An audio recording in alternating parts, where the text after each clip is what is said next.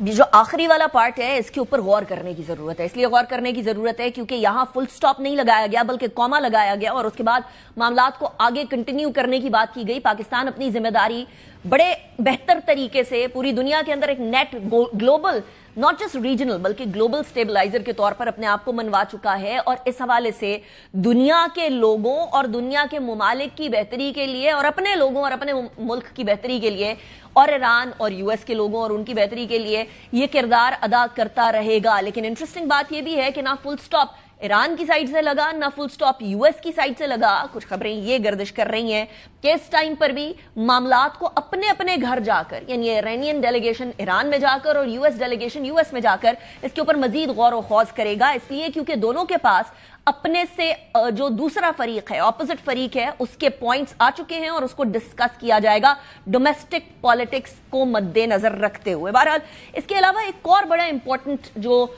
کردار ہے وہ ہے ایرانی وزارت خارجہ کے ترجمان. ان کی طرف سے انہوں نے یہ کہا ہے کہ دونوں فریق کچھ معاملات کے اوپر اتفاق تک پہنچ چکے تھے تاہم 2 یا 3 ایسے ایشوز تھے جس سے ڈیل نہیں ہو سکی. only 2 or 3 issues. یہ اسماعیل بقائی کا یہ کہنا ہے کہ سفارتکاری کبھی ختم نہیں ہوتی ہے, یہ قومی مفاد کے تحفظ کا ایک ذریعہ ہے. یہ توقع نہیں ہونی چاہیے تھی کہ ہم ایک ہی نشست کے اندر کسی بھی معاہدہ تک پہنچ جائیں گے. ان کے ترجمان نے یہ بھی کہا کہ جی ایران خطے میں پاکستان اور دیگر دوستوں کے ساتھ رابطے میں رہے گا. پاکستان کی حکومت, عوام اور وزیر اعظم شہباز شریف کا شکریہ ادا کرتا ہوں. امریکی صدر ٹرمپ نے بھی سوشل میڈیا کے اوپر پھر پوسٹ کی اور انہوں نے مذاکرات کے حوالے سے لکھا کہ اسلام آباد میں ملاقات اچھی رہی, زیادہ تر نکات پر اتفاق ہو گیا ہے. وہی چیز انہوں نے کنفرم کی. ٹرمپ نے لکھا کہ مجھے جے ڈی وینس, سٹیو وٹکاف اور جیرڈ کشنر نے اسلام آباد مذاکرات پر بریفنگ دی. ٹرمپ نے یہ بھی کہا کہ جی یہ مذاکرات پاکستان کے فیلڈ مارشل عاصم منیر اور وزیر اعظم شہباز شریف کی قیادت میں ہوئے. وہ غیر معمولی صلاحیتوں کے حامل شخصیات ہیں, میں ہمیشہ ان کی قدر کرتا ہوں. اب یہ والی بات تو کر دی ہے اور اس کے بعد پھر جے ڈی وینس کی باتوں میں بھی آپ کو نظر آیا ہوگا اچھی خبر یہ ہے اور بری خبر یہ ہے. یہ والی بات کر کے انہوں نے بات کی ہے, ذرا سنیں پہلے. We've had a number of substantive discussions with the Iranians. That's the good news. The bad news is that we have not reached an agreement, and I think that's bad news for Iran much more than it's bad news for the United States of America. We've made very clear what our red lines are, what things we're willing to accommodate them on, and what things we're not willing to accommodate them on. And we've made that as clear as we possibly could, and they have chosen not to accept our terms. We were constantly in communication with the team because we were negotiating in good faith. And we leave here with a very simple proposal, a method of understanding that is our final and best offer. We'll see if the Iranians accept it. اچھا, اور اس کے بعد جب obviously یہ والی ساری situation ہو گئی تو پھر سوال یہ پیدا ہوتا ہے کہ what next? If this is not the end, if this is the beginning, تو پھر beginning کے بعد ابتدائے عشق والی بات ہوگی اور کہاں تک پہنچے گی؟ That is an important question. میرے ساتھ جو مہمانان موجود ہیں میں ان کا تعارف کروا دوں. امبیسڈر آصف درانی صاحب ہمارے ساتھ موجود ہیں, ایران میں بڑے عرصے تک پاکستان کے امبیسڈر رہ چکے ہیں. بہت شکریہ درانی صاحب for joining me. Air commodore retired Khalid Chishti صاحب ہمارے ساتھ موجود ہیں, ڈیفینس اینالسٹ ہیں. Thank you very much Chishti صاحب for joining me in the programme. Durrani صاحب آپ سے آغاز کرتے ہیں پاکستان کی ڈپلومیسی کو with regards to the fact کہ کسی نے بھی یہ نہیں کہا کہ یہ فیل ہو گئی یا کسی نے بھی یہ نہیں کہا کہ اب ہم اس کے بعد مذاکرات نہیں کریں گے, بلکہ الٹا پاکستان کے کردار کو سراہا بھی. آپ اس کو ایز اے ریزلٹ کس طرح سے وے ان کریں گے؟ میرے خیال میں ڈپلومیسی میں ڈوم سیناریو جو ہے وہ کبھی ہوتا نہیں, اور اس میں ناکامیاں یقیناً ہوتی ہیں یا سیٹ بیکس ہوتے ہیں, لیکن یہ ڈپینڈ کرتا ہے کہ ایک ملک کی اپنی کتنی طاقت ہے, اس کی کتنی جو ہے وہ کیپیبلٹیز ہیں, اور یہ پھر آپ کو جب مشکل وقت آتا ہے تو اس میں سامنے نظر آ جاتا ہے. اس وقت کے کانٹیکس میں اگر آپ بات کریں گے, یونائٹڈ اسٹیٹس بے شک ایک نمبر 1 پاور ہوگا, اس کے ساتھ اسرائیل ہے, اس کو بھی پوری یونائٹڈ اسٹیٹس کی سپورٹ حاصل ہے, اس کے اپنا بھی جو ہے ریسرچ اینڈ ڈیولپمنٹ خاصا ڈیولپڈ ہے. اس کے باوجود ایران کا تو اس کے اس لحاظ سے کوئی مقابلہ نہیں, لیکن ایران نے مقابلہ اس میں جو میرے نزدیک سب سے بڑی بات جو ایران کے فیور میں گئی وہ ایران کی جغرافی ہے, جس پر امریکہ باوجود ایک پاور ہونے کے, سپر پاور ہونے کے, اس پہ وہ غلبہ حاصل نہیں کر سکتا, اور اسرائیل کو تو یقیناً بالکل نہیں ہے.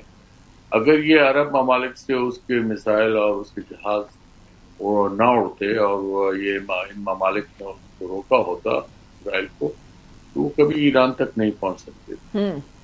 اس لیے میں یہ کہتا ہوں اس تمام تنازع میں جب کہ کوئی 39 دن کی جنگ رہی اور پھر وہ رک گئی, اس میں یقیناً پاکستان کا جو ہے رول ہے اور پاکستان کا رول قابل ستائش رول ہے جس کو ایکنالج کیا گیا ہے انٹرنیشنلی اور یونائٹڈ اسٹیٹس اور ایران کی طرف سے خصوصاً جو ان کے جو وفود یہاں آئے انہوں نے بھی بڑے پروفیوزلی دے تھینک پاکستان. تو یہ this is not the end. I fully agree with your introduction that is the beginning. It's a process. یہ چلے گا اور اس میں سیٹ بیکس اوپر نیچے ہوگا, لیکن آپ یہ داد دیں کہ یہ ایران اور امریکہ تقریباً 47 ایئرس کے بعد اس طرح سے بائیلیٹرلی بیٹھے. پہلے وہ کبھی نہیں بیٹھے تھے اور اس سے پہلے جو امریکہ کی یہی کوشش رہی کہ ریجیم چینج کی طرف آ جائیں, لیکن اب جو ہے وہ ان کو اسی ریجیم کے ساتھ ہی مذاکرات کرنے پڑیں گے اور وہ اس کو ان کو آنر بھی کرنا پڑے گا, باوجود اس کے کہ پچھلے دو جو تجربات ہوئے ہیں ایران کو وہ تلخ ہیں, کیونکہ امریکہ نے جو ہے اس کو ایران کو ڈچ کیا. انہوں نے جو ہے مذاکرات بڑے ایڈوانس اسٹیج پہ سمجھے جا رہے تھے نیوکلیر ایشو پر, لیکن لاسٹ ایئر جب یہ اسرائیل نے حملہ کیا اس پہ ایران پہ تو امریکہ فالو سوٹ. اینڈ اسی طرح یہ ابھی 28 فروری کو بھی اسرائیل نے پہل کی, امریکہ بھی آگے آ گیا اور پھر آپ نے دیکھا جنگ ہوا, بڑی تباہی. اور سوری ہم کریں گے شورٹ, لیکن اسی مسٹرسٹ کے ساتھ جو ہے وہ ایران ادھر بھی آیا تھا. ایران نے آتے ہی سب سے پہلے ان کے ڈیلیگیشن نے یہ کہہ دیا تھا کہ we do not trust U S A at this point in time. Chishti صاحب, لیکن اب جو 2-3 ایشوز ہیں وہ زیادہ ڈیفینس کے ایشوز ہیں, یعنی نیوکلیئر جو ویپن ہے اس کو بنانے کے حوالے سے تو ایران نے پہلے ہی بول دیا تھا اور اس کی تصدیق کی تھی عمان کے فارن منسٹر نے کہ ایران نہیں چاہتا نیوکلیئر ویپن بنانا. دوسری طرف nuclear energy is a thing جو کہ کسی بھی ملک کا رائٹ ہے. نان پرولیفریشن ٹریٹی پہ سائن کرنے کے باوجود بھی ایران کے اوپر یہ دباؤ ڈالنا کہ وہ انرجی بھی نہ بنائے, کیا یہ فیئر بات ہوگی؟ بہت شکریہ نیکا صاحبہ, آپ نے انوائٹ کیا. دیکھیے یہ دو ممالک جنہوں نے حملہ کیا ہے ایران پر دونوں نیوکلیر پاورز ہیں, اور اگر مجھے پوچھا جائے کہ ایران کے اور اسرائیل کا کمپیرزن کریں کہ کس کے پاس ایشورڈ ویپنز ہیں تو وہ ظاہر ہے اسرائیل.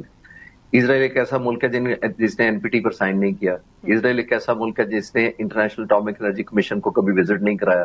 دوسری طرف ایران ہے, NPT بھی سائن کیا ہوا ہے, IAEA کی انسپیکشن بھی کروا چکے ہیں, کوئی میجر آبزرویشن یا وائلیشن ان کے خلاف نہیں آج تک رپورٹ ہوئی. یہ ذہن میں رکھنا چاہیے. جہاں تک پیسفل نیوکلیر پروگرام کا ہے پروگرام, وہ تو ہر ایک کا حق ہے, اور صرف اس پہ چیکس اینڈ بیلنسز کی قرارداد ہو یا آپ کی انفورسمنٹ ہو یا ایگریمنٹ ہو, اس پر تو آپ کہہ سکتے ہیں کہ انٹرنیشنل اٹامک انرجی کمیشن کی وزٹس ہوں گے. لیکن وہ تو پھر انفارچونیٹلی 2015 میں بھی شروع ہوئے تھے جب ایک ایگریمنٹ ہوا تھا امریکہ نے جو اوباما کے ٹینیور میں بہت سالوں تک محنت ہوئی تھی, پھر وہ ایگریمنٹ سائن ہو گیا. پھر سب سے زیادہ اس وقت بھی اسرائیل نہ خوش تھا اس ایگریمنٹ پر, یورپ بہت خوش تھا کہ ایک ایگریمنٹ ہو گیا. 3 سال بعد پریزیڈنٹ ٹرمپ آئے, انہوں نے ریووک کر دیا اور کہا آپ نہیں مانتے اس کو, پھر اسرائیل نے سیلیبریٹ کیا اس کو.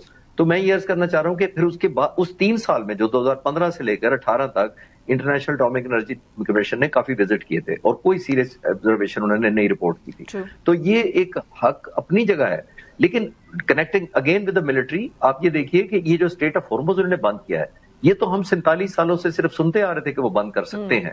میرا ماننا یہ تو شاید ایرانیوں کو خود بھی نہیں پتا ہوگا کہ اتنا افیکٹولی بند کر سکتے ہیں. تو امریکہ نے یہ کریڈٹ یا ڈس کریڈٹ جو بھی لیا ہے, انہوں نے ایک نیو فاؤنڈ لیوریج دے دیا ہے ایران کو. انہوں نے یہ ایک بارگیننگ لیوریج دے دیا ہے, چپ دے دی ہے ان کے ہاتھ میں کہ آپ بے شک نیوکلیر ویپن نہیں تو اسٹیٹ آف ہارمز. میں تو یہ کہہ رہا ہوں کہ ایران نے اگر نیوکلیر بم بنانا تھا اور اگر بنا لے تھوڑی دیر کے لیے ڈسکشن کے لیے, تو مجھے نہیں پتا وہ کب استعمال ہونا تھا, وہ ڈیکیڈز نہیں ہونا تھا یا صدیوں نہیں ہونا تھا, نمبر 1. لیکن یہ جو نیوکلیر نہیں ہے, لیکن یہ اس سے زیادہ اکنامک بام جو اس کے حوالے کر دیا دنیا نے اور خاص طور پر امریکہ نے, کہ آپ کے ہاتھ میں یہ بام آ گیا, آپ جب مرضی آن آف کر دیا کریں. 20% آئل آپ کنٹرول کرنا شروع کر دیا ایران نے, جو 4% اس کے پاس کنٹرول تھا صرف. ورلڈ اکانومی کہاں پہنچ گئی؟ میرا خیال ہے 8 ارب جو دنیا میں زندہ ہیں لوگ, ان تمام کے تمام میں شاید ہی کو بچا ہوگا جو اس وار سے افیکٹ نہ ہوا ہو. تو یہ تو ایک نیو فاؤنڈ لیوریج امریکہ نے خود دے دیا ہے, اور جب امریکہ نے یہ دیا ہے تو ایران کو ایک یہی لیوریج وہ بارگین میں کنورٹ کرنا چاہتا ہے. یہ جو مذاکرات کے سٹال کرنے کی یا ڈیلے کرنے کی ایک وجہ یہ ہے کہ نیو فاؤنڈ اسٹرینتھ ملی ہے ایران کو. اس کو لگا ہے کہ ہم نے دو چیزیں کرنی تھی. نمبر 1 ہم نے اسٹیٹ آف ہارمز کنٹرول کر لیا. نمبر 2 آیت اللہ خامنہئی نے شہادت سے پہلے کہا تھا کہ یہ جنگ ریجنلائز ہو جائے گی, وہ بھی کامیابی سے انہوں نے کر لی ہے. تو جب یہ دو چیزیں ان کے حق میں چلی گئی ہیں, وہی وہ لیوریج مانگ رہے ہیں. جیتنا تو ایران نے کبھی بھی نہیں ہے, میں تو 40 دن سے کہہ رہا ہوں. انہوں نے سسٹین کرنا تھا, وہ کر لیا ہے, اور ایک نیو فاؤنڈ ریلیونس ان کو مل گئی. اور وہ سسٹین کرنا ہی پروبیبلی ان کے لیے جیت ہے, کیونکہ ایک سپر پاور کے سامنے اور دوسرا ایک ریجنل بلی کے سامنے سسٹین کر جانا, دس از اے میسو تھنگ ان اٹ سیلف. لیکن یہی وہ کانفیڈنس ہے درانی صاحب جو ایرانین ڈیلیگیشن لے کر بھی آیا تھا, دا کانفیڈنس کہ ہم لوگوں نے ایک سپر پاور کے سامنے سسٹین کیا ہے. اب جو آپ بھی فرما رہے تھے کہ گلف ایریاز کے اندر اگر یہ بیسز نہ ہوتے تو امریکہ کے لیے بھی سسٹین کرنا مشکل ہوتا, ایران کے اوپر اٹیک کرنا. تو یہ بتائیے گا اب گلف نیشنز کی کیا تھاٹ پروسیس ہوگی جب یو ایس ان کو ڈیفینڈ نہیں کر سکا اور ایران کے مسلز پہنچتے رہے اور اچھا خاصا جو مانیٹری نقصان ہے وہ بھی ہو گیا, اور مانیٹری نقصان کے بعد ڈونلڈ ٹرمپ یہ کہتے ہیں کہ اب یہ جو نقصان ہے, یہ ساری جنگ کی کاسٹ ہے, یہ بھرے گا بھی گلف کے ممالک, اور اس کے ساتھ ساتھ اسٹریٹ آف ہارمز بھی کھلوانا ہے تو آپ سارے کھلوائے, ہمارے پاس تو بہت آئل. جی, یہ کمپلیکسٹی میں اضافہ ہو گیا ہے, اور گلف اسٹیٹس کو جس بنیاد پہ یہ انہوں نے اپنے بیسز دیے ہوں گے امریکہ کو کہ ان کو سیکیورٹی ملے گی, وہ تو نہیں ملی اور نہ آئندہ ملے گی.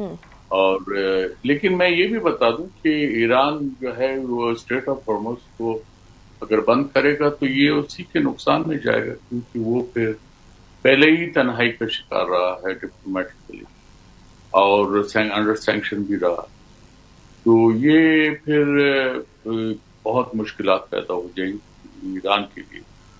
اور یہ ہے کہ اسٹیٹ آف ہارمز جہاں تک جنگ تھی تو اس صورت میں تو وہ انہوں نے بلاک کر دیا کرتے, لیکن ایران کا لیگل رائٹ نہیں بنے گا, نہ اس کا بنے گا نہ عمان کا بنے گا. ہاں وہ ایک رجیم بنا سکتے ہیں, فیسیلیٹیٹ کر سکتے ہیں, لیکن ان کا رائٹ اس طرح سویز کینال کی طرح نہیں ہے, کیونکہ سویز کینال ایجپشن ٹیریٹری, اسی طرح پاناما کینال پاناما کی ٹیریٹری, اسٹریٹ آف باسفورس جو ہے وہ ترکی کی ٹیریٹری, ایران کی ٹیریٹری نہیں.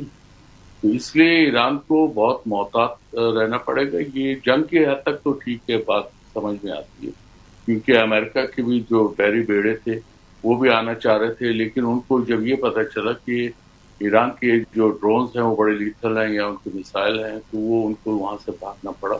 اور اب یہ نئی بحث چھڑ گئی کہ یہ جو بحری بیڑے ہیں یہ ایک آپ کے ایسٹ ہیں یا لائبلٹی, یہ بھی بات سامنے آ گئی. میں یہ سمجھتا ہوں کہ اوور آل جو پیراڈائم شفٹ ہوگا ریجنل لیول پہ سیکورٹی کے کانٹیکس میں, اب آپ دیکھیں گے کہ یہ نئی بحث چھڑے گی, اور گلف کے ممالک کو خاص طور پہ یہ سوچنا پڑے گا, کیونکہ اب بھی یہ جو وار کا جتنا بھی خدشہ ہے اگر امریکہ ان کے گلے ڈال دے گا تو ان کے ہاتھ میں کیا ہے, نہ ان کو سیکورٹی ملی, تباہی الٹاؤ ہو گئی, ان کو اکنامک لاسز علیحدہ ہو گئے, تو یہ ان کو پتہ چل جائے گا کہ ایک طرح سے کہ وہ خود بلیک میل ہو گئے.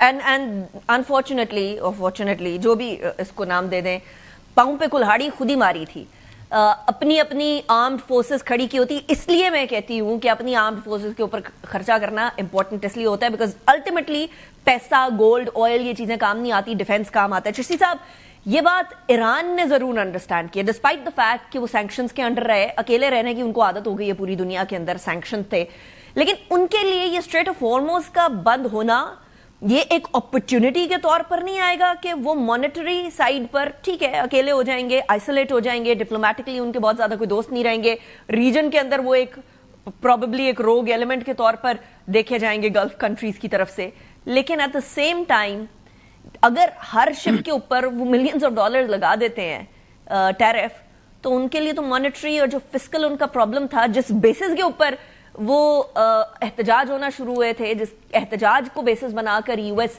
آنا چاہ رہا تھا ایران کے اندر, رجیم چینج کرانا چاہ رہا تھا, تو وہ والا معاملہ تو حل ہو جائے گا. جی, ان پر سینکشن ہے 20 سال سے, اور اسی پروگرام کی وجہ سے 20 سال سے سینکشن ہیں. آپ نے دیکھا پھر ان کے سائنٹسٹ کو جیسے ایلیمنیٹ شہید کیا گیا, پہلے بھی اس کے بعد